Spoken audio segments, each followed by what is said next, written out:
Hello, judges. Thank you for being here. My name is Elise, and I'm here on behalf of court-appointed special advocates, also known as CASA of Orange County. I'm joined by my team and CASA board member Colin Israel, who is here to tell you a little bit about CASA's mission. Hi, everyone. My name is Colin Israel. I'm currently on the CASA board and was previously a volunteer court-appointed special advocate. 10 years after deciding to volunteer as a court-appointed special advocate, I was sitting in the audience watching my CASA kid, Michael, receive his high school diploma. Reflecting back, it was hard to believe how far he had come. Michael was 8 when the police came. It was midnight, his mom was high, and he had been beaten up by her boyfriend. He had 10 minutes to collect his things, throw them in a black trash bag.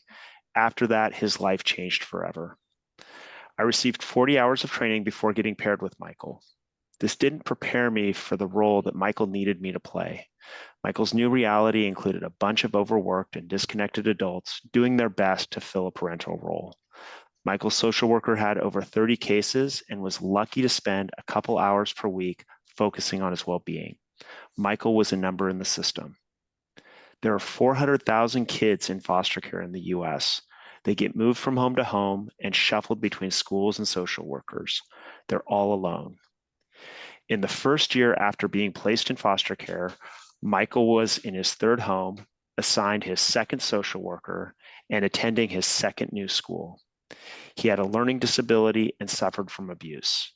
He was 8 and just trying to survive. After I was sworn in as an officer of the court, Michael and I started a journey together. We met up almost every weekend. We went to the beach, to parks, the library, or just for walks. We talked about everything. I was the only permanent adult in his life. It was my job to ensure that his best interests were reflected in the decisions made on his behalf by adults who barely knew him.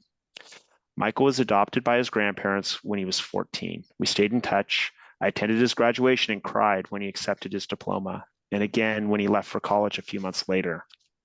Sometime after that, he told me I was the only father that he had growing up, and he was my only child. Children in foster care have a 58% high school graduation rate. With a CASA volunteer, that jumps to 92%.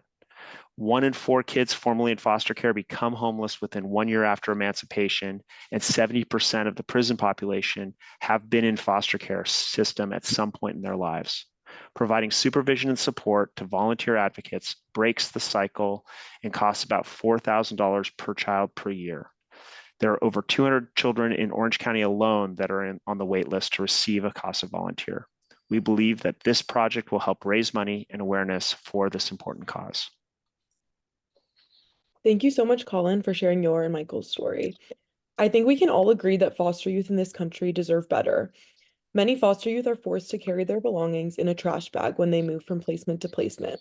This gave our team the inspiration for Foster Love, a line of essentials that everyone, including foster kids, need.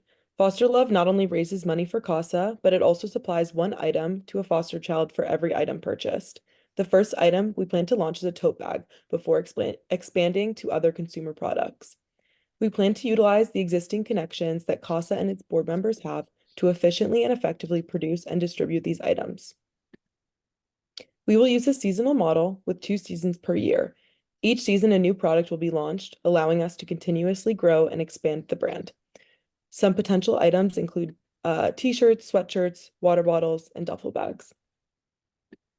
For the pilot product, tote bags, we decided to partner with Love Bags, a retailer that creates high-quality, washable, and fashionable totes.